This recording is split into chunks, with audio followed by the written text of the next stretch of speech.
Mes chers frères et sœurs, bonjour. Je profite pour souhaiter la bienvenue à mon frère Marc et à son épouse. Bienvenue dans la maison du Seigneur. Alors ce matin, je profite pour vous remercier pour votre soutien dans des moments difficiles. Et le Seigneur est bon, il nous donne la force et nous essayons d'avancer malgré les tristesses et les douleurs. Voilà.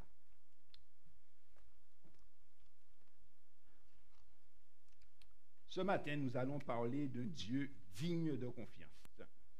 C'est bien l'occasion de parler d'un Dieu digne de confiance.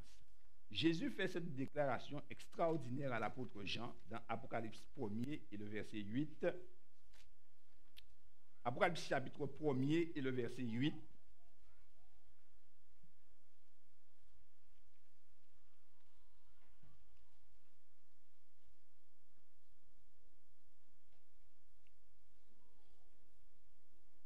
Le Seigneur déclare, le Seigneur déclare sans embâche, je suis l'alpha et l'oméga, dit le Seigneur Dieu, celui qui est, qui était et qui vient, le Tout-Puissant.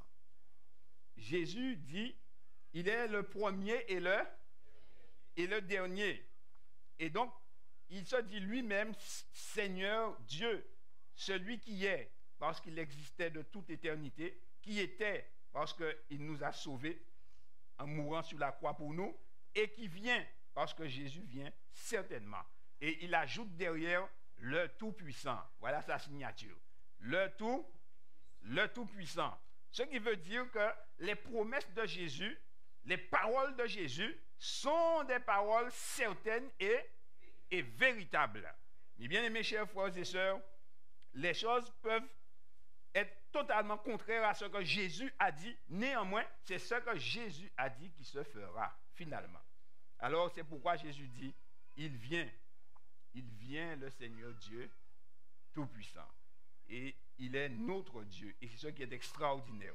Donc Jésus, alpha et oméga. Jésus est donc quelqu'un digne de confiance.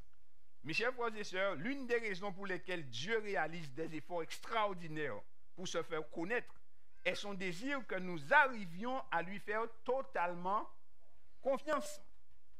Si une personne n'a pas confiance en Dieu, elle est incapable de pratiquer les principes de la gestion chrétienne de la vie. Donc, elle est incapable de mener une vie chrétienne en harmonie avec la parole de Dieu.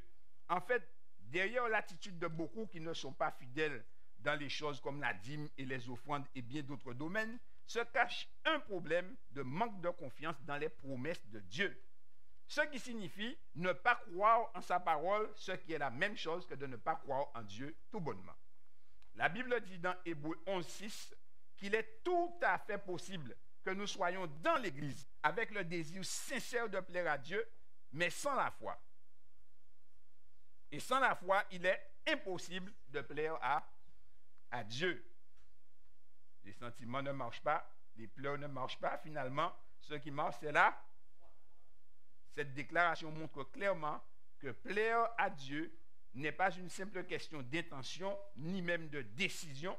Au-delà de tout cela, c'est une question de foi. Et il y a des moyens pour y parvenir.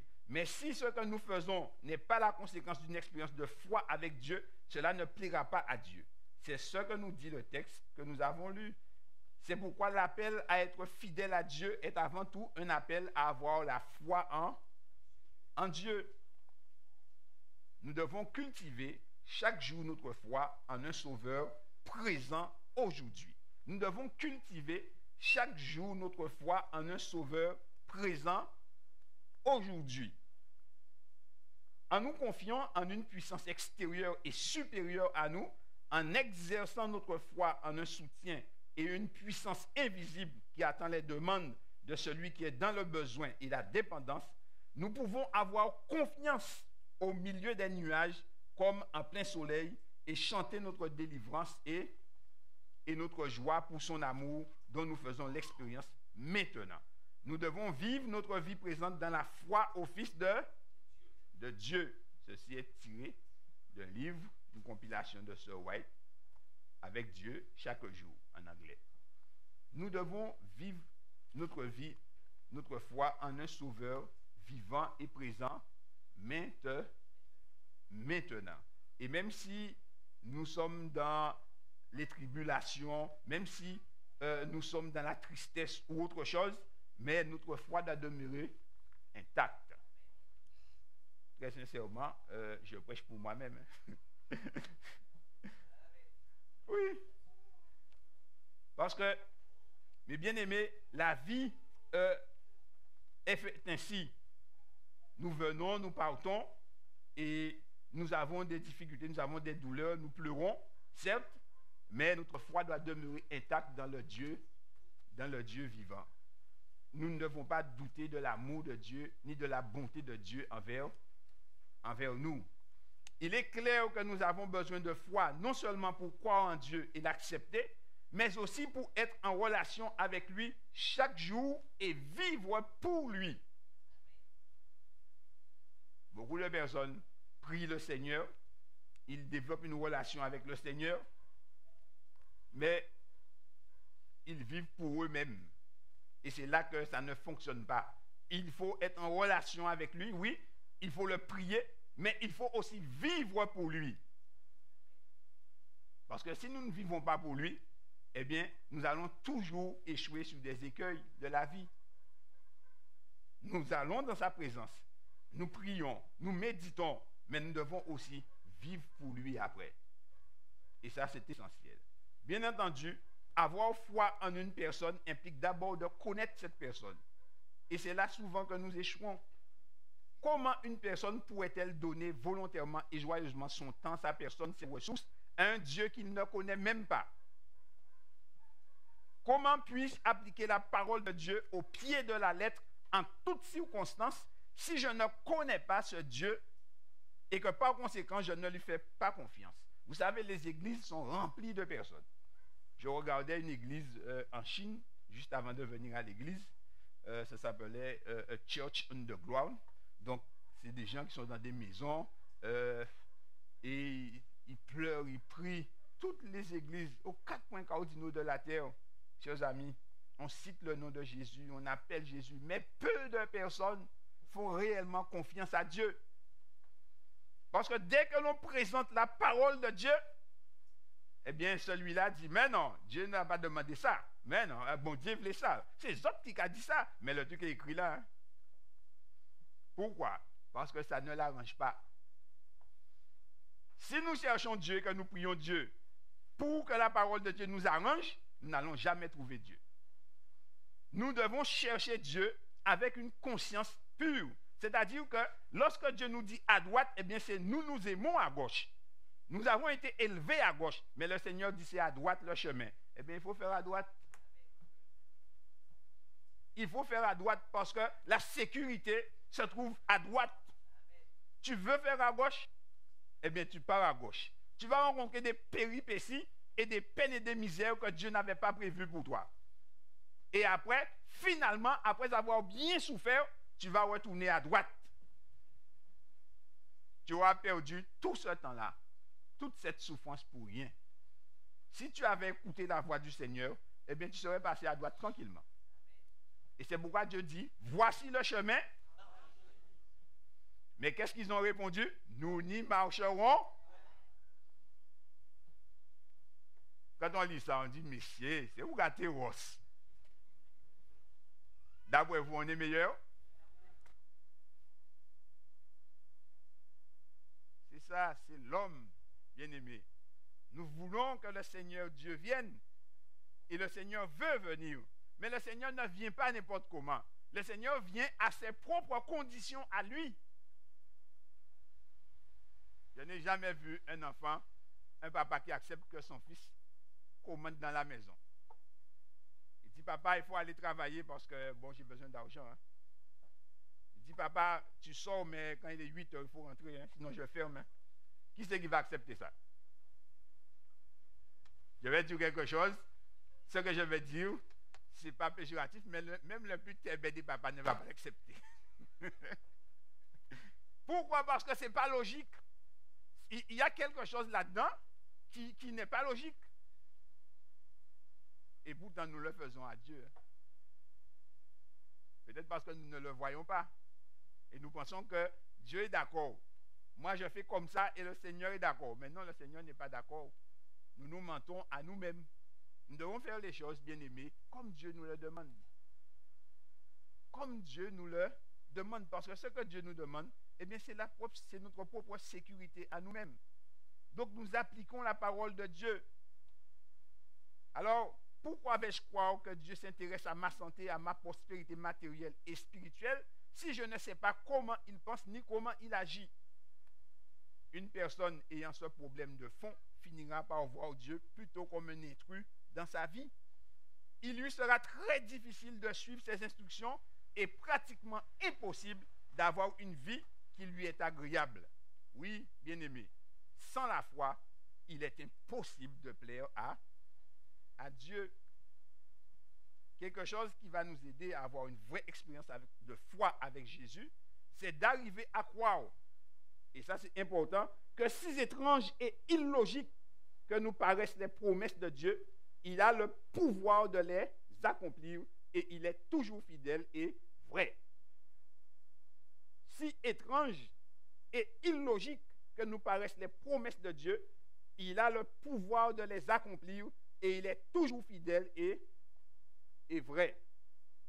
Et n'oublions pas que le véritable problème des infidèles, c'est de ne pas croire que Dieu peut accomplir certaines promesses qu'il leur a faites. Et par conséquent, ils finissent toujours par inventer leur propre méthode et façon de faire les choses, refusant ainsi d'obéir au plan de Dieu. C'est un problème qui a existé durant toute l'histoire de l'humanité. Ainsi, Dieu dit quelque chose et ils se disent que Dieu ne pourra pas faire cela. Comme certaines personnes disent, mais qui Jean a dit, bon Dieu qui ressuscite un mort, tant de temps c'est mon mort? Eh bien oui, c'est ce que Dieu a dit. C'est Dieu qui l'a dit. Lui, le Seigneur Dieu Tout-Puissant, il a dit, je vais les ressusciter. Tu peux croire ou tu peux ne pas croire, mais c'est ce que lui, il a dit. Ce n'est pas parce que tu ne l'as pas encore vu que cela n'est pas une réalité. Et certaines personnes disent, si je ne vois pas, je ne croirai pas. Vous savez, on dit des choses et on ne réfléchit pas. Tout le monde croit qu'il a un cerveau, pourtant personne n'a même vu son cerveau. À part quand tu vas faire un scanner ou quelque chose, on te montre des images, mais tu n'as jamais vu ton cerveau. Et tu crois que tu as un cerveau. On dit des choses, mais des fois, on ne réfléchit pas vraiment. Il faut aller plus loin dans notre réflexion. Dans Genèse 18 et le verset 10, on nous raconte que Dieu fit une promesse à Abraham, l'homme appelé le père de la foi. Genèse 18, verset 10.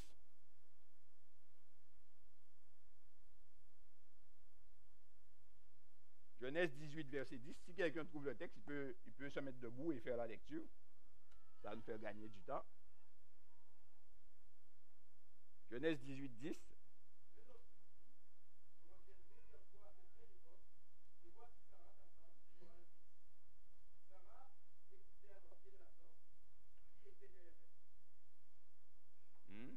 Derrière lui. D'accord? Alors, l'un d'entre eux dit, je reviendrai vers toi à cette même époque, et voici Sarah, ta femme, aura un fils. Sarah écoutait à l'entrée de la tente qui était derrière lui. Qu'est-ce qu'il y a là-dedans? N'est-ce pas normal? Abraham était marié. D'accord? Donc, en principe, il ne devrait pas y avoir de problème dans ce que Dieu dit. Alors, si vous regardez la promesse, vous vous rendez compte qu'il ne s'agissait pas en soi de quelque chose d'extraordinaire. Abraham et Sarah étaient mariés femmes et il est naturel que pour les époux d'avoir des enfants. D'autant plus si Dieu promet de les aider. Mais ce qui rendait étrange et illogique cette promesse, c'est qu'au moment où Dieu la faisait, Abraham avait 100 ans et sa femme 90 ans. 100 ans et 90 ans. J'ai été chercher. Avec la technologie actuelle, la mère la plus âgée doit avoir 76 ans. 76 ans. Avec toute notre technologie, nous pouvons arriver qu'à 76 ans avec beaucoup de difficultés. Parce qu'il faut avoir toutes sortes d'assistance médicale, tout.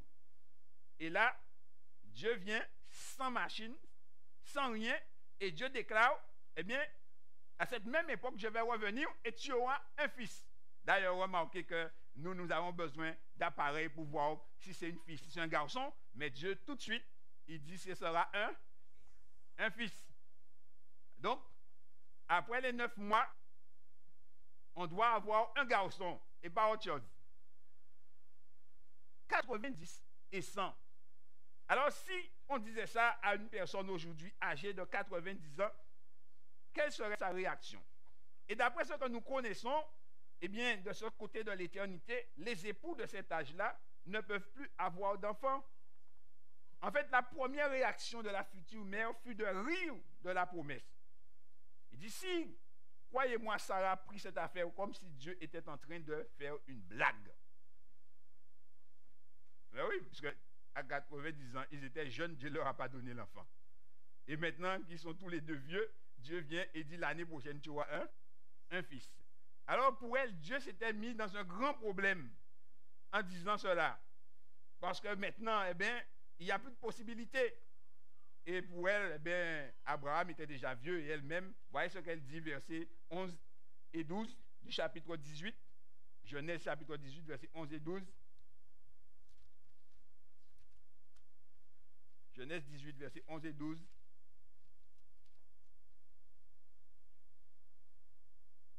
Abraham et Sarah étaient vieux, avancés en âge, et Sarah ne pouvait plus espérer, même pas espérer, d'avoir des enfants.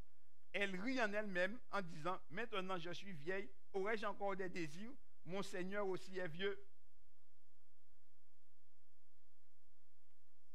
Ah oui, ça veut dire qu'il y a longtemps dans la maison qu'ils étaient frères et sœurs. Alors, maintenant, Dieu vient déclarer qu'il y aura un bébé. Comment ils vont faire pour avoir le bébé? Et c'est pour ça qu'elle rit. Elle dit, mais... Bien évidemment, Dieu s'était rendu compte de la situation. En réalité, Dieu était habitué à voir notre étonnement face à certaines choses venant de lui. Nous ne pouvons pas expliquer tout ce que Dieu fait, ni comprendre tout ce que lui, il comprend. Et c'est pourquoi il est habitué à voir notre difficulté, à essayer de comprendre une intelligence infinie comme la sienne, avec une intelligence limitée comme la nôtre. Pourquoi Sarah a-t-elle ri? Demanda le Seigneur. Parce qu'elle a douté pouvoir donner naissance à un enfant maintenant qu'elle est vieille. Et alors, il a posé la question clé. Et voilà la question clé que Dieu pose, versets 13 et 14. Il dit, l'Éternel dit à Abraham, pourquoi donc Sarah a-t-elle ri en disant, est-ce que vraiment j'aurai un enfant, moi qui suis vieille? Y a-t-il rien qui soit étonnant de la part de l'Éternel? Au temps fixé, je reviendrai vers toi à cette même époque et Sarah aura un fils. Dieu dit, ah bon, elle rit, eh bien, mais c'est ce que je viens de dire et c'est ce qui va se faire. Est-ce qu'il y a quelque chose d'étonnant de la part de l'Éternel? Moïse avait le même problème. Tout Israël dans le désert lui dit, on veut manger de la viande. Plus d'1 million de personnes dans le désert. Et Moïse dit, mais Seigneur, mais comment je vais faire pour donner à manger de la viande à ces gens-là? Dieu dit, demain, ils auront de la viande. Moïse dit, mais Seigneur, est-ce que je vais pêcher tous les poissons de la mer et tuer tous les bêtes de la terre pour leur donner à manger? Il dit, tu verras si cela n'arrivera pas. Et le lendemain matin, les gens mangeaient de la viande, ça leur est sorti par le nez tellement qu'ils mangeaient de la viande. Pourquoi? Parce que pendant qu'ils dormaient, l'Éternel a fait souffler un vent et l'emmener des tonnes de cailles. Et les gens, quand ils ont vu les cailles, ce sont les petits oiseaux là que l'on mange, surtout pour la Noël. Et les gens sont tombés dedans, ils ont commencé à manger des cailles, ça leur sortait par les narines. En plein dans un désert. En plein dans un désert. Dieu a réalisé ce qu'il avait dit. Y a-t-il quelque chose qui soit étonnant de la part de l'Éternel? Rien n'est étonnant de la part de l'Éternel. Le problème, c'est que nous voulons limiter l'Éternel. Et puisque nous ne voyons pas comment ça va se faire, alors nous disons que ce n'est pas possible. Mais l'Éternel dit, c'est pas comme ça qu'il faut faire. Il faut arrêter de vous regarder et il faut lever les yeux en haut. Par ces paroles, Dieu essayait de montrer à Abraham et Sarah qu'ils ne devaient pas regarder à eux-mêmes, mais au Seigneur. La question n'était pas leur âge, mais la puissance de Dieu qui a fait la promesse. Le problème n'était pas ce qui avait été promis. Ce qui avait été promis était quelque chose de difficile à faire, mais que pour Dieu, il n'y a rien de difficile. Mais bien aimés chers frères et sœurs, c'est ça le plus grand souci. C'est que nous avons tendance à regarder à nous-mêmes.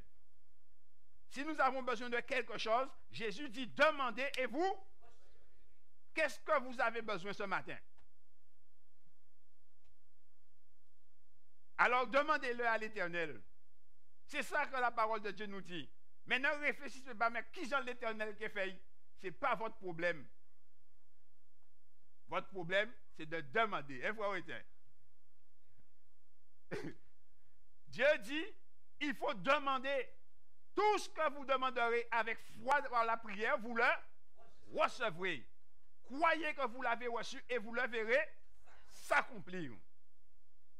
Qu'est-ce que vous avez besoin ce matin, chers amis? Quel est votre besoin? Quel besoin avez-vous que l'Éternel, le Dieu Tout-Puissant, ne peut pas combler? Il n'y en a aucun.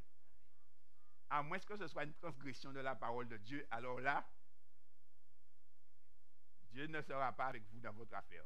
Mais si ce que vous désirez est conforme à la parole de Dieu, alors Dieu peut l'accomplir. Dieu peut l'accomplir. Le problème, c'est que nous voulons penser à la place de Dieu. Mais Dieu dit rien n'est difficile pour lui. Nous ne devons pas regarder à la difficulté, mais regarder à celui qui fait la promesse. Si nous croyons cela, si seulement nous comprenons qu'avoir foi en Dieu, ce n'est pas pouvoir compter sur des évidences qu'il fera ce qu'il a promis, mais sur la certitude que ce qu'il a promis arrivera à cause d'un simple fait. Et quel est ce fait? C'est que Dieu tient toujours ses promesses. Dieu tient toujours ses promesses. La Bible dit ceci, dans Nombre 23 et le verset 19, texte que nous allons lire. Nombre 23, verset 19.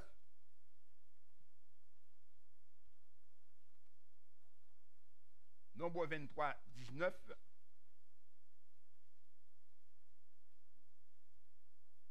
C'est un texte que nous, enfin pour ceux qui connaissent, il est dit, Dieu n'est pas un homme pour mentir, ni fils d'Adam pour avoir du regret. Ce qu'il a dit, ne le fera-t-il pas? Ce qu'il a déclaré, ne le maintiendra-t-il pas? Voyez? Et le texte de lui second dit, ne l'exécutera-t-il pas?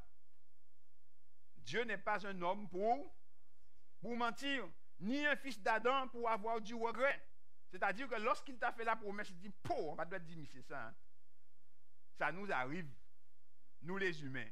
On fait une promesse à quelqu'un et après on dit, ça qu'est les mois, on va te dire, mais c'est ça. Hein? Non, quand Dieu a dit quelque chose, eh bien Dieu, il l'a dit pour de bon. Il l'a dit, et ce qu'il a dit, ça vaut son pesant d'or. Parce que Salomon dit, la parole de Dieu est comme un argent éprouvé 7 fois au creuset. Ça veut dire qu'avant que la parole ne sorte de la bouche de Dieu, cette parole a été éprouvée 7 fois. Donc quand la parole sort, elle est parfaite. Une fois que la parole est sortie, il n'y a aucune condition, la chose va s'accomplir. Mais bien aimé, si Dieu vous a promis quelque chose, eh bien il faut garder la foi en Dieu. Et même si les circonstances viennent et qu'ils paraissent tout à fait contraires, il faut garder la foi. Parce que l'Éternel l'a dit, parce que la bouche de l'Éternel a parlé, la chose arrivera. La chose arrivera. Lorsque j'étais tout seul, chaque fois Dieu me donnait un verset. Dieu donne une famille à ceux qui sont seuls. Enfin, j'oublie, c'est le texte. Et Dieu m'a dit, je te ferai une maison et je te donnerai une voiture. Et il m'a promis encore d'autres choses, mais bon, ce n'est pas la peine que je vous dise ça. Et tout ce que Dieu m'a dit, c'est réalisé. Il m'a donné une famille, il m'a donné la maison, il m'a donné la voiture et toutes les autres choses. Tout ce que Dieu dit se réalise. Si Dieu vous a fait une promesse et que vous êtes assuré que l'Éternel a parlé, alors vous ne pouvez pas y couper, la parole s'exécutera. La parole s'exécutera. Le Seigneur m'a dit, alors que j'étais dans une grande difficulté, tous ceux qui luttent contre toi, eh bien moi l'Éternel, je vais les combattre, chers amis. Et jusqu'à aujourd'hui, dès que quelqu'un se dresse contre moi, l'Éternel se dresse contre lui. On va faire ça aussi. Hein? Mais c'est la parole de l'Éternel, c'est sa promesse. C'est sa promesse. Parce qu'avant, j'avais commencé à m'entraîner dur pour faire des arts martiaux et tout. Et le Seigneur m'a dit de laisser tout ça. Et moi, je te défendrai. J'ai laissé tout ça. Et depuis lors, c'est le Seigneur qui me défend. Des fois, je ressemble à un tébé. Mais un tébé conscient. Parce que le tébé, c'est que ce n'est pas lui que tu combats, mais c'est l'Éternel. Alors, donc je ne m'occupe pas, chers frères et sœurs. Je me suis déjà fait injurier, menacé et tout. Tous ceux qui ont fait cela, ils ont tous été corrigés, sans exception. Je ne connais pas un qui n'a pas été corrigé. Et des fois, ça ne prend pas beaucoup de temps. Hein. Donc, le Seigneur accomplit tout ce qu'il dit, tout ce qu'il nous dit, tout ce qu'il a promis, il le réalise. Mais bien aimé, ceci est extraordinaire. La façon dont Dieu veut marcher avec nous, la façon dont Dieu veut vivre avec nous. Dieu veut être un ami. Un ami. Et pour que nous puissions comprendre la hauteur, la profondeur de l'amour de Dieu et la douceur de Christ envers nous, Dieu nous fait des promesses. Qui sommes-nous? Alors, rien que cette déclaration de la parole de Dieu acceptée par la foi a le pouvoir de changer notre vie et notre relation avec Dieu.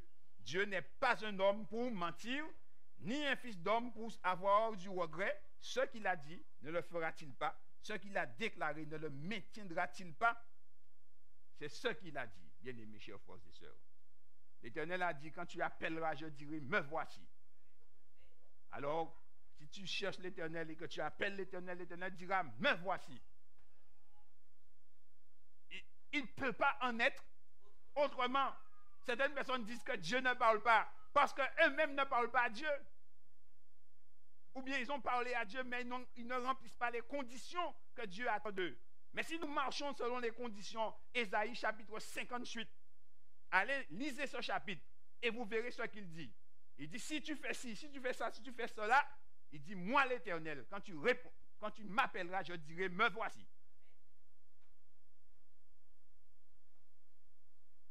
Et ceci est vrai. Ceci est vrai. Cette déclaration de Dieu acceptée par la foi a le pouvoir de changer notre vie et notre relation à Dieu. Si nous croyons qu'il est toujours fidèle et que pour lui, il n'y a rien d'impossible, nous sommes sur le bon terrain pour que notre vie lui soit agréable. Ça veut dire que nous avons à avoir confiance pour obéir à la parole de Dieu. Parce que c'est là la pierre d'achoppement. On peut chanter l'Éternel, on peut nommer le nom de Jésus, on peut louer, mais avons-nous suffisamment de foi pour obéir à ce qui est écrit? Et c'est là que Dieu nous attend. Autrement dit, le manque de foi nous amènera à essayer de trouver des moyens inventés par nous-mêmes et qui finiront toujours par contrecarrer le plan de Dieu. Ce qui s'est passé dans le cas d'Abraham et de son épouse Sarah, Dieu leur avait promis d'avoir un fils. Eh bien, ils ont voulu inventer un stratagème pour en avoir un eux-mêmes. Abraham, lorsque Dieu l'avait invité à sortir d'Ur en Chaldée, il lui a fait la promesse qu'il serait le père d'une multitude de nations. Et depuis 10 ans qu'il est installé en Canaan, il ne voyait aucun signe de l'accomplissement de la promesse. Dieu t'a dit, je vais te donner de l'argent et toujours rasé.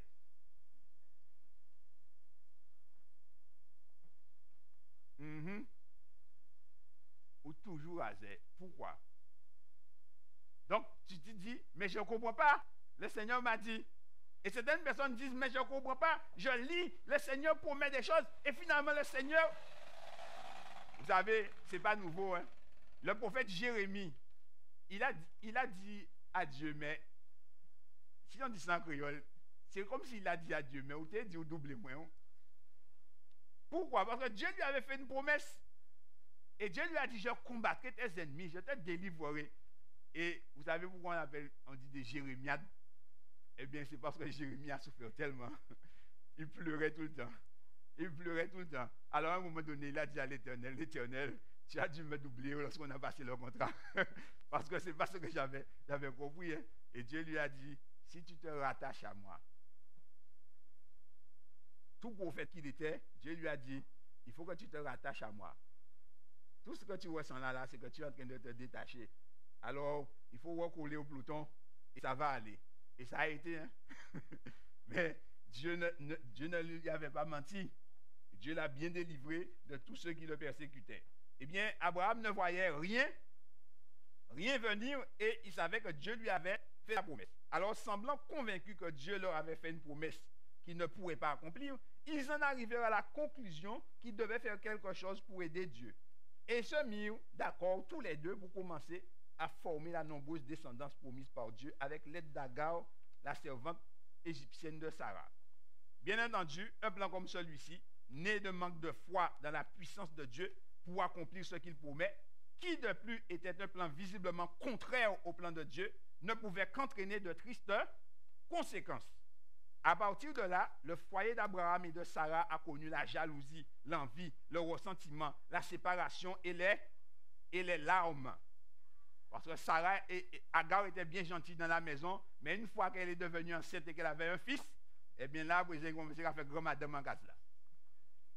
Eh bien, c'est ça qui arrive, chers amis. Peut-être qu'on a un petit problème dans la maison, les grands disent dans une langue qu'a fâché. Donc, l'époux et l'épouse, il y a un petit machin qui ne passe pas bien, ça arrive, il n'y a pas de ciel sans nuage.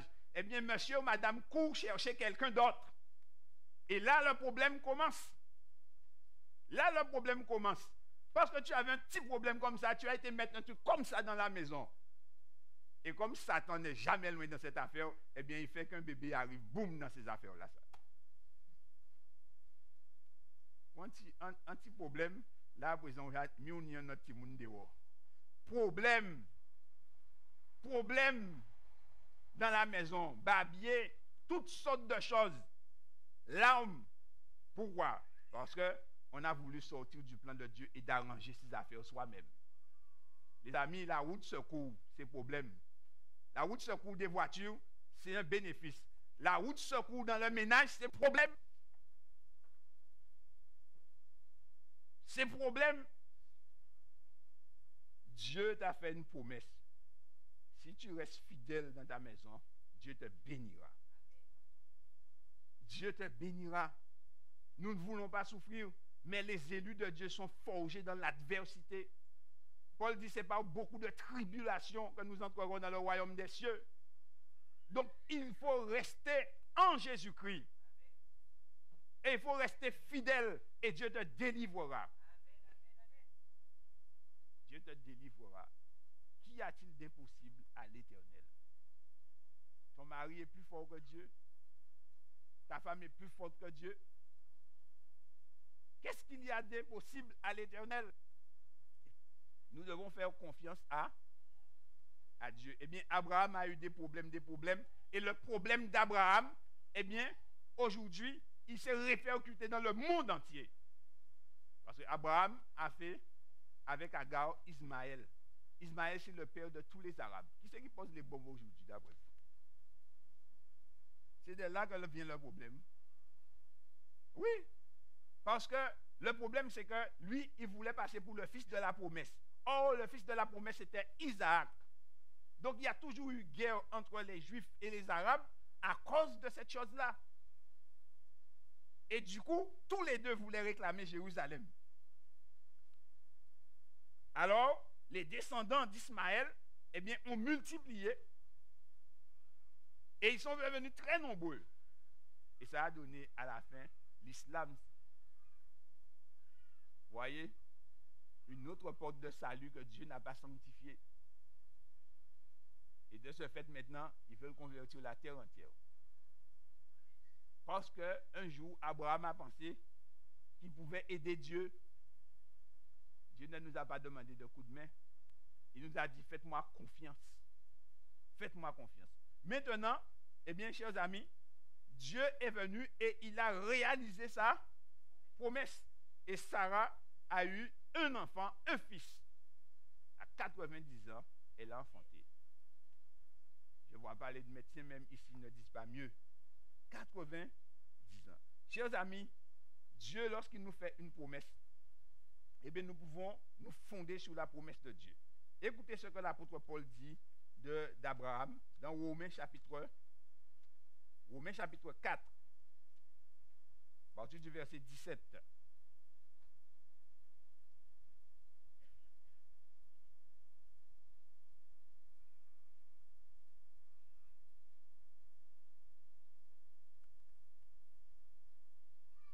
Romains 4, verset 17, il est dit, « Je t'ai établi père d'un grand nombre de nations. Il est notre père devant celui auquel il a cru. Dieu qui donne la vie aux morts et qui appelle les choses qui ne sont point comme si elles étaient. Espérant contre toute espérance, il crut, en sorte qu'il devint père d'un grand nombre de nations, selon ce qui lui avait été dit, telle sera ta postérité. Et sans faiblir dans la foi, il ne considéra point que son corps était déjà usé, puisqu'il avait près de 100 ans et que Sarah n'était plus en état d'avoir des enfants. Il ne douta point par incrédulité au sujet de la promesse de Dieu, mais il fut fortifié par la foi, donnant gloire à Dieu et ayant la pleine conviction que ce qu'il promet, il peut aussi l'accomplir. C'est pourquoi cela lui fut imputé à justice. Cet homme a reçu une promesse de Dieu. Lorsque nous prions Dieu, nous devons nous assurer que nous avons comme base une parole de Dieu. Et lorsque nous avons cette parole de Dieu, cette promesse de Dieu qui nous est faite, eh bien nous pouvons maintenant nous lancer dans la prière et nous établir sur la promesse. Et puisque Dieu ne ment pas, la promesse de Dieu est donc infaillible. Et il est dit sans faiblir dans la foi. Il ne considéra point que son corps était déjà usé, puisqu'il avait près de 100 ans. Quand nous nous appuyons sur la promesse de Dieu, eh bien nous ne devons pas regarder aux circonstances. Parce que les circonstances, souvent, nous découragent. Et c'est pourquoi, certaines fois, quand j'attaque certains sujets de prière, je n'en parle à personne. Parce que quand je dis à X, je vais prier pour ça, il dit, frère, mais Dieu, c'était dans le temps passé. Ça, c'est ton problème. Si toi, tu crois que c'est dans le temps passé, ça, c'est ton problème. Moi, je sais que Dieu est toujours le même. Alors, moi, j'ai des prières que j'attaque, eh bien, je l'attaque de la solitude. Et là, je prie de nuit comme de jour. Alors là, le nuit comme de jour, ce n'est pas un problème pour moi maintenant. Parce que je suis tout seul dans la maison. Donc, que ce soit à minuit, que ce soit à 1h du matin, 3h du matin, en fait, je n'ai pas d'heure. Dès que Dieu me réveille, je sais que ça, voilà. Si je veux aller prier dehors, je vais prier dehors. Si je veux rester dans la maison, je reste dans la maison. Si je veux prier dans le salon, je prie dans le salon. Je dis, Seigneur, tu m'as laissé tout seul. Maintenant, j'ai toute la maison avec toi. Alors, on va prier. On prie. Et, chers amis, il ne faut pas regarder les circonstances. Parce que les circonstances, des fois, nous affaiblissent. Dieu t'a dit, eh bien, tous tes enfants seront disciples de l'Éternel. Mais tous tes enfants sortent de l'Église. Il ne faut pas regarder qu'ils sont à l'extérieur de l'Église. Il faut les voir dans l'Église par la puissance de Dieu. Et toi, tu pries. Toi, tu pries. Nous avons un exemple criant. Maintenant, nous avons un diacre qui a remplacé son papa, qui était assis là en train de prier pour lui. Il est décédé, mais son fils l'a remplacé au diaconat. Il ne l'a pas vu, mais il le verra dans l'éternité par la grâce de Dieu. Quand nous commençons à prier, chers amis, nous devons garder la foi en Dieu. Et même si nous ne voyons pas, mais l'Éternel est fidèle, l'Éternel exaucera la prière. Le combat de la foi, c'est ça. Il faut persévérer. Même si tout nous dit non, ton corps te dit non, la société te dit non, ton esprit même te dit non, mais la parole de Dieu dit oui. Amen. Alors tu dois te fonder sur ce oui-là. Tu te fondes sur ce oui-là et rien ne doit te déraciner de ce oui-là. Et alors, l'Éternel accomplit la chose qu'il a dite, chers amis. Bien-aimés chers frères et sœurs, c'est lorsque les choses sont mauvaises, lorsque les choses sont dans le pire état, c'est à ce moment-là qu'il faut se livrer à la bataille de la prière avec l'Éternel. C'est à ce moment-là qu'il faut se livrer dans la bataille. Et alors, le Tout-Puissant arrive, chers amis, et Dieu opère la délivrance pour nous. Qu'y a-t-il d'impossible à l'Éternel, notre Dieu? Rien n'est impossible à Dieu. Seulement Dieu cherche des hommes et des femmes qui vont mettre leur confiance en Dieu contre vents et marées. Il faut que nous puissions arriver ainsi à nous appuyer sur Dieu contre vents et marées. Quand la société dit non et que la parole de Dieu dit oui, nous écoutons la parole de Dieu. Quand les hommes nous disent non et que Dieu nous dit oui, alors nous écoutons Dieu et nous nous appuyons sur la promesse de Dieu. L'Éternel l'a dit. Ce n'est pas un homme qui l'a dit, mais c'est l'Éternel qui l'a dit. Et puisque l'Éternel l'a dit, eh bien la chose arrivera. On ne sait pas comment elle va arriver, mais elle va arriver parce que la bouche de l'Éternel a parlé. Et si nous nous fondons ainsi, quelle que soit la situation, ton argent a plongé, mais l'Éternel, Agé 2, verset 8, l'or et l'argent m'appartiennent, dit l'Éternel des armées. Alors tu cries à l'Éternel et tu présentes le problème à l'Éternel. Ta femme ne t'aime pas, alors Dieu est amour et tu t'appuies sur ça. Dieu, tu appelles l'Éternel et l'Éternel va mettre l'amour au-dedans d'elle pour toi. Et au pays où on va passer ma tête à laisse passer ma tête à parce que c'est l'Éternel qui agit. Ton mari, il aime rester dehors, eh bien tu pries l'Éternel des armées. Ce n'est pas à l'homme de diriger ses pas. Tu t'appuies sur ça. Tu dis, Seigneur, il n'est pas donné à l'homme de diriger ses pas. Dirige ses pas dans la maison. Eh bien, il vient ciser. Enlève-vous-même, vous dites, pauvre Seigneur, ben, tu fais avec, ils font petit drift. Parce que l'Éternel des armées, c'est lui, chers amis, qui dirige les choses. Et toute notre vie doit être basée sur les promesses de l'Éternel. Et chaque fois que nous prions, chaque fois que nous intercédons, nous nous appuyons sur, ainsi parle l'Éternel. Et si la bouche de l'Éternel a parlé, la chose arrivera. Et si nous devons persévérer nuit et jour, nous persévérons jusqu'à la victoire. Nous ne devons pas prier et lâcher prise. Non, Abraham a attendu 25 ans avant de voir son fils. Joseph, Dieu lui a dit, tu vas régner. Et Joseph, au lieu de régner, on l'a jeté dans un puits. On l'a vendu. Il est devenu esclave. Après esclave, on l'a mis en prison encore. Alors qu'il n'avait rien fait. Eh bien, qu'est-ce que Joseph aurait pu dire? Il dit, eh non, mais bon Dieu, dis-moi la même. Mais oui, chers amis, parce que là, on va prendre en nous Adam. On va sentir mal, hein? Mais cette douleur est formateuse. Parce que les élus de Dieu sont forgés dans la fournaise de l'épreuve, chers amis. Ils sont forgés dans la fournaise de l'épreuve. Je dis à Dieu, Seigneur éternel, mon Dieu, eh bien, mon épouse est morte, mon papa est décédé. Eh bien, je dis, Seigneur, mais il y a une fois qui m'a dit, pauvre Charlie Boula, sorti même. Il a dit, ouais, quand on voulait faire, mais s'il sortit, eh bien, laissez sortir. Mais je me dis, Seigneur, plus gros que cela, c'est que tu as un plan derrière tout ça. C'est pas ça qui va m'empêcher de pleurer, hein? Mais je pleure, mais je reste dans mon esprit debout sur le rocher des sages.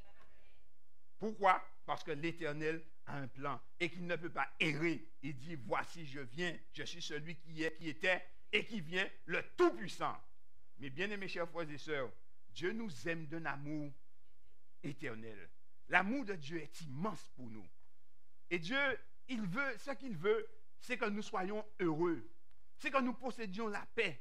Ce que Dieu veut, c'est changer nos vies, changer notre cœur. Jean-Pierre l'a dit, le plus grand miracle que Dieu puisse faire, c'est de transformer notre vie. J'ai vu des gens qui allaient en psychiatrie, leur vie a été changée. Des gens qui allaient se suicider, aujourd'hui chantent les louanges de Dieu. Dieu fait des miracles, chers frères et sœurs. Nous devons nous appuyer sur ce Dieu-là. Y a-t-il quelque chose qui soit impossible à Dieu? Rien n'est impossible à Dieu. Dieu donne la vie aux morts. Il ressuscite les morts. C'est une réalité. Même si tu es mort pendant 100 ans, Dieu te fait revivre. Parce que Dieu a le pouvoir d'appeler les choses qui n'existent pas comme si elles étaient et elles viennent à l'existence. Dieu dit et la chose est. Alors, si nous arrivons à nous appuyer sur ce Dieu et à lui faire une confiance totale, alors rien n'est impossible à celui qui croit. Rien n'est impossible à celui qui croient. Mais bien aimé, j'ai déjà traversé la mer sans être parti de la Guadeloupe. Alors, je peux vous dire que rien n'est impossible à Dieu. Je priais avec un frère derrière Fort Dagobert, pour ceux qui connaissent. Et pendant qu'on était dans le champ missionnaire, un enfant, on a appelé la maman en Haïti. On lui a dit l'enfant est malade. Et on l'a rappelé pendant qu'on était là, on a dit l'enfant est en train de mourir. Et alors, vous comprenez, on dit à une maman que son fils est en train de mourir. C'est un jeune enfant et elle n'a pas de papier. Alors on lui a dit, est-ce que tu crois au Seigneur Jésus? Elle a dit oui. Alors il dit, maintenant, il n'y a qu'une chose à faire, on se met en prière si tu crois. Et on s'est mis à genoux et on a prié. Et je me souviens que frère Zélier était là, il a fait la première prière. Et j'ai fait la seconde prière, demandant à Dieu de sauver cet enfant. Parce que la maman ne peut rien faire et c'est la détresse. Alors quand j'ai commencé la prière, j'ai fait que voir la mer apparaître, boum. Et j'ai fait que voir une lumière sortir de là où on était.